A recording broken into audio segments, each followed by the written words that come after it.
locker. He got 2 lockers. He got everything. Look at that. Just look at that. Look at that. He got all the shoes. Oh, man, in the arena, haters will shit their pants stepping on the court. That's tough. He got a piece of toilet tissue up there because he is saying that he is the shit. Look at that. LeBron got everything. He got extra do-rags. And I was first.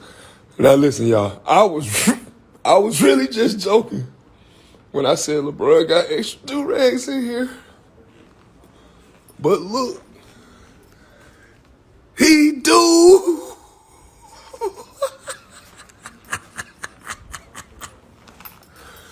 Bro, LeBron is the best do-rag tire in the world.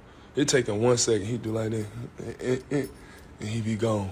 He got extra do-rags here.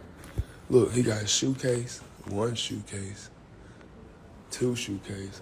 He got all the orthotics, every sandal you could think of, all the shoes, all the hog maws, all the pig feet. I want some of them. All right, y'all crazy. All right. Yeah, LeBron got everything. All I got is a jersey over here and some working hands for my free throws. You know what I'm saying? Let me show y'all. Yeah, look. That's all they put in my locker. Working hands. Look. They said, Dwight, get down to work, man. Just go grab some rebounds. They said, here's some working hands. Show us who? Oh, yeah, this is my locker. Look, ain't nothing in here, bro. Somebody said I need a cane. Y'all better stop. I ain't that old now. Yeah, bend your knees. Kendrick ain't got nothing in his locker room. None. Oh, never mind. Okay. Bazemore. Yeah. Who wants to sit next to? THT, Young Buck. I don't know who he is going to be. Wayne Ellington. They said, hurry up. LeBron said, hurry up, boy. Get down here, hit these 3. Malik, you know, he be sure. Gasol, he got a generic locker. Look at him. He got some generic shoes. He got to get him some more shoes. Why not? He got to get some why nots. His shoe game terrible. That nigga AD, he got 2 lockers. Look. Now, do you think AD really need all these doggone shoes? Look at it, man. AD. That nigga AD. You better give me some shoes, bro. Look at all this. He got everything in here. And then this like the little chill out room.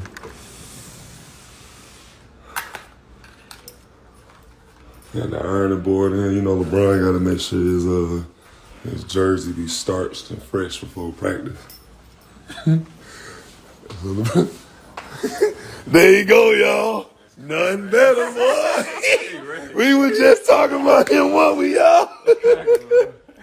Here, go ahead, your locker right here. You know, I show everybody their lockers and stuff, y'all. This Kendrick Nunn's locker.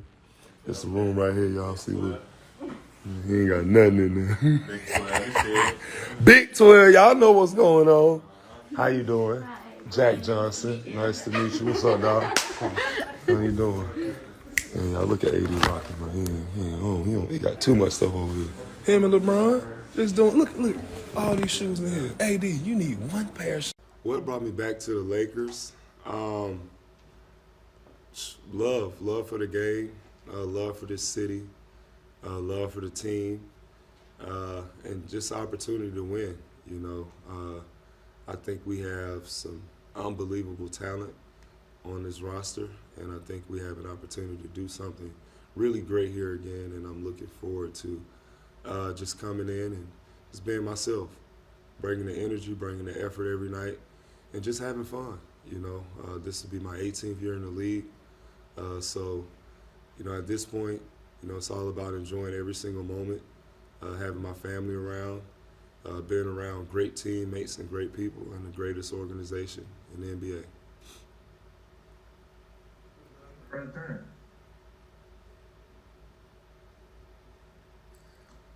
Dwight Howard. What's up, boss? Are you still eating green apples? I am still eating green apples. I had two yesterday. I enjoyed mine because of you. Oh, that's great. I Well, appreciate that. you're looking at 18 years of this now. Hmm. How do you keep yourself fit, and how do you hope to this helps you going forward with this new Laker team? How do I keep myself fit? Yeah, to be able to Oh, play at this level again. oh yes, it's just always just staying in the gym, and also recovery. I think a lot of people think that you have to really just stay in the weight room or stay, you know, on the treadmill to get in shape and stuff like that. But it's all about the work that you do away from the gym. How are you recovering? What are you eating? And stuff like that. That's the most important thing. So I think as a whole, all of us understand that it's going to take us to be healthy all season for us to win.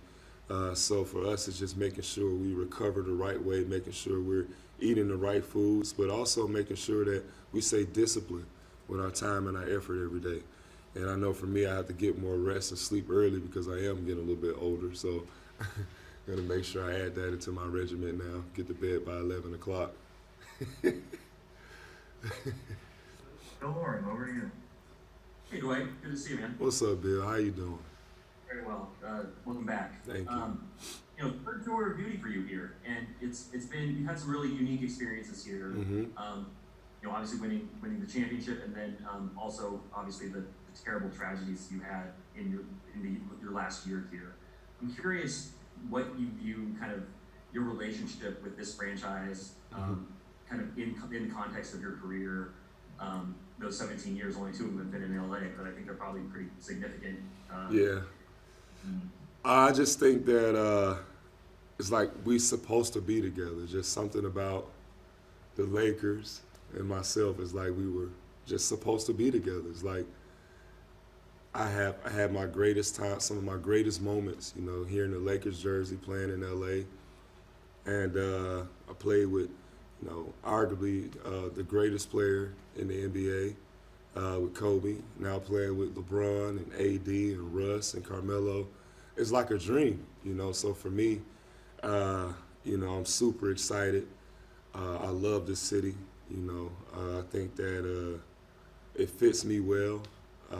And I'm just looking forward to being whatever I need to be for this team, to win.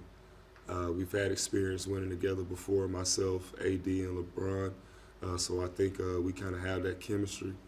And then playing with Carmelo in the Olympics, I think it's just going to be really awesome for us. So I'm just looking forward to just this whole year. You got Trevor. We've been friends since we were 15 years old. Played high school against each other. Played on the same team twice, Orlando and Houston, and now here and LA together. So this is amazing.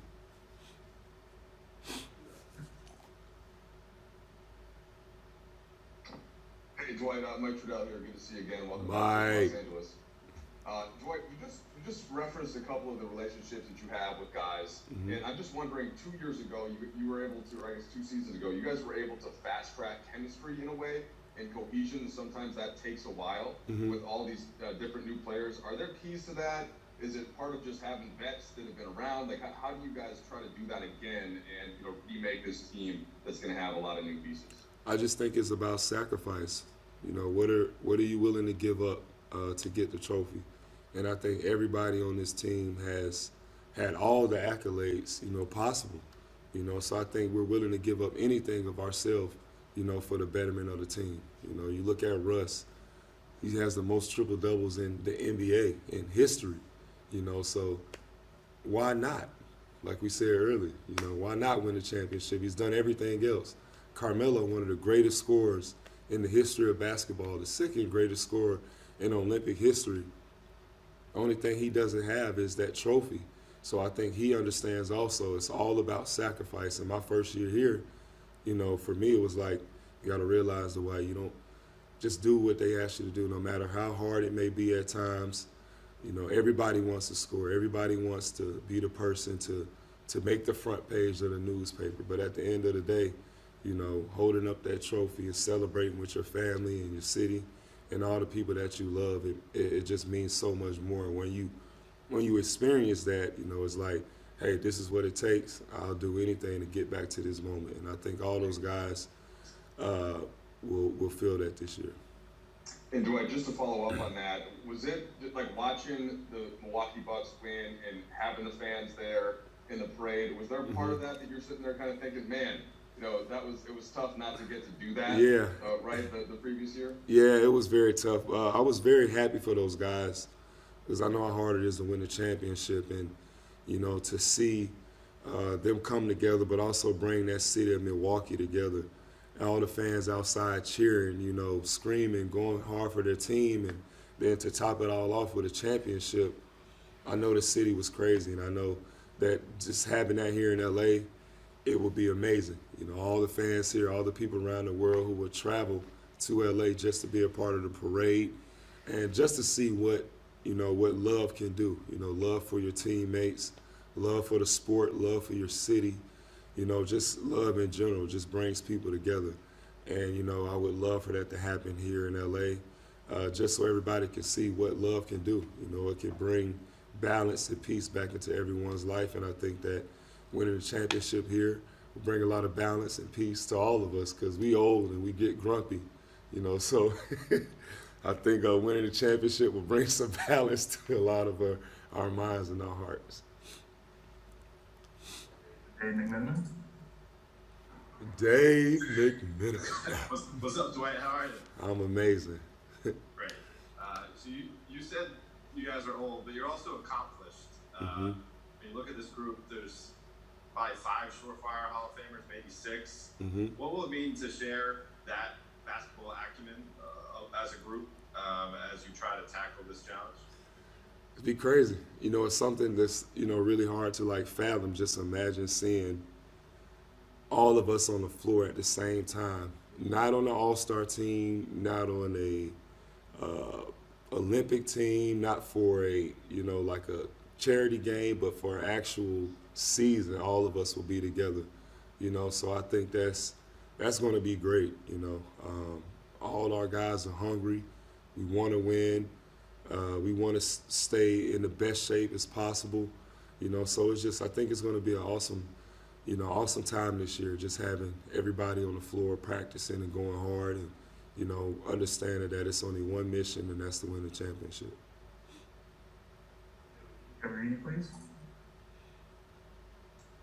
Hey, Dwight, just, Joe. How you doing? I'm amazing. How about you? Doing good. Just with the amount of veteran players on this team, what is it going to be like, balancing what you guys have to accomplish during the regular season with the larger goal of being healthy for the playoffs? Does it mean, maybe in terms of load management, less back-to-backs playing, or just how will everything balance out in terms of that? Well, I just think that if we take care of ourselves off the court, be disciplined with our work ethic, make sure we're doing everything to take care of our bodies, we should be fine. We've all got to this point for a reason. I don't think that we're going to get here and just stop when we have a great opportunity in front of us. But I think everyone on this roster understands the importance of being healthy, and we're all locked in.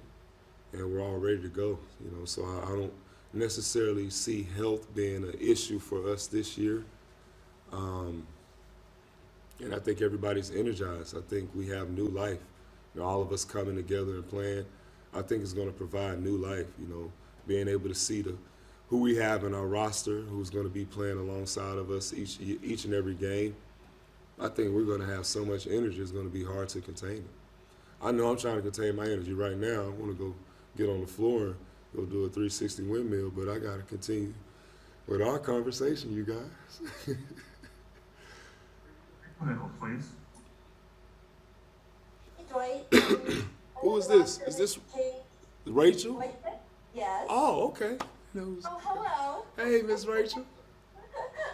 I know the roster turned over when you left, and it turned over again this offseason, but still, just from being on the outside last year with the Sixers, Did you learn anything from watching that Lakers team or playing against them that you think would be helpful to you now that you've rejoined?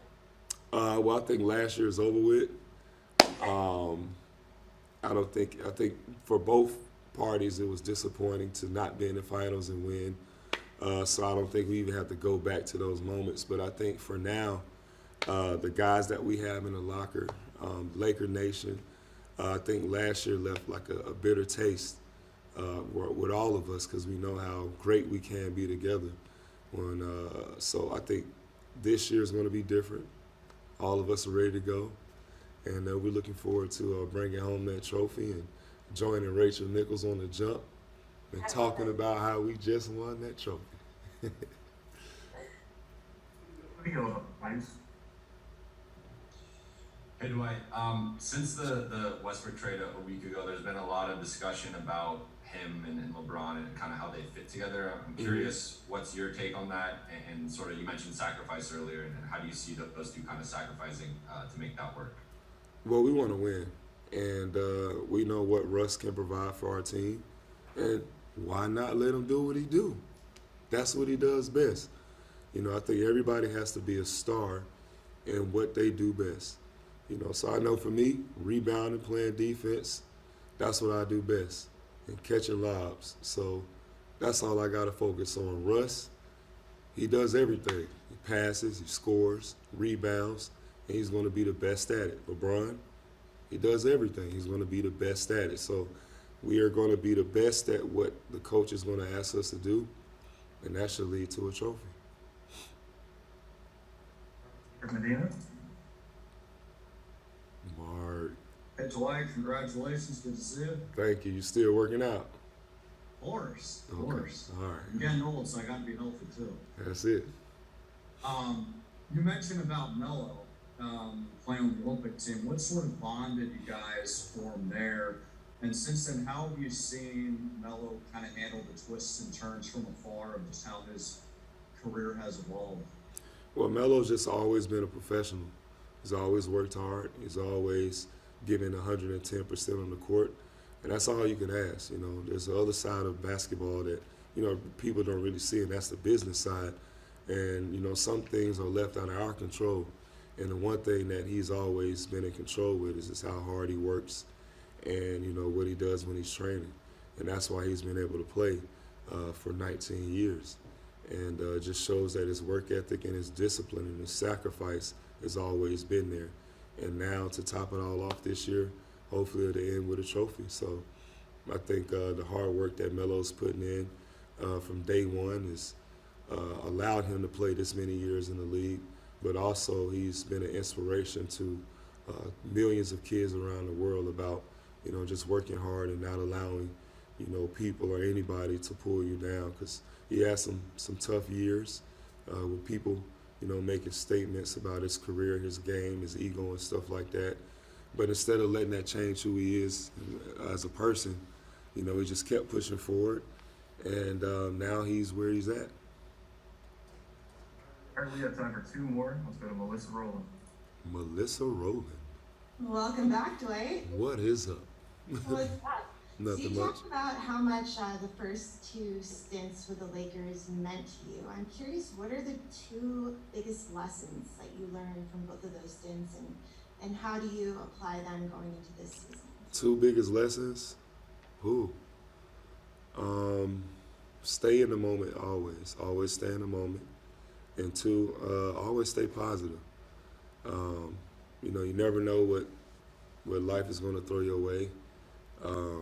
So instead of complaining or instead of being upset about it, just staying positive and knowing that everything's going to always be okay. It's going to work itself out. So those are my two things that I've always kept with me, and never taking things too personal. You know, I know a lot of people were saying, you know, the Lakers shouldn't have did this last year, and this shouldn't have happened. But it's always love. You know, we understand that it's a business, and you know, it's very upsetting at first, you know, not being able to come back and return last season. But, you know, everything happens the way it's supposed to happen. And instead of getting upset and going crazy, I stayed positive and stayed happy. And look, I'm back here with the Lake Show. So Those are my two biggest lessons: staying in the moment and always staying positive. And final question with Dwight. Let's go to Alan Cleveland. Alan, Dwight, how you doing, man? Welcome back. thank you. Hey, I want to ask, you mentioned Russell Westbrook for a quick second. Just as somebody, a peer, do you think his game is underappreciated for what he does, what Of he course. brings to the table? Of And course. I say that because, like you mentioned, there's so many other things that he does, but usually it's highlighted what he doesn't do. So how do you think that fit will work with LeBron and AD? And then just your opinion on if his game's underappreciated. Well, I think it'll work great. He's played with superstars before. You know, he's played with KD and James. He's played with Bradley Beal. He's played with so many superstars. So I don't think that'll be a problem for him.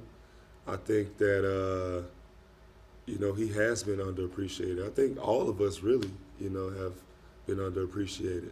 You know, but I know that we appreciate each other. We all appreciate what we each bring to the table for this team. You know, so I think, you know, having a guy like Russ who's going to get you 15, 16, 20 points a night. He's going to get you 12 rebounds. He's going to get you 10 assists, and he's going to play 110% every night. How can you not appreciate that? Well, I'm going to tell you, I appreciate you, Russ, and we ain't even played on the same team yet or played a game together yet, but I appreciate what you do, and I think everyone in L.A. is going to appreciate it when you're holding up that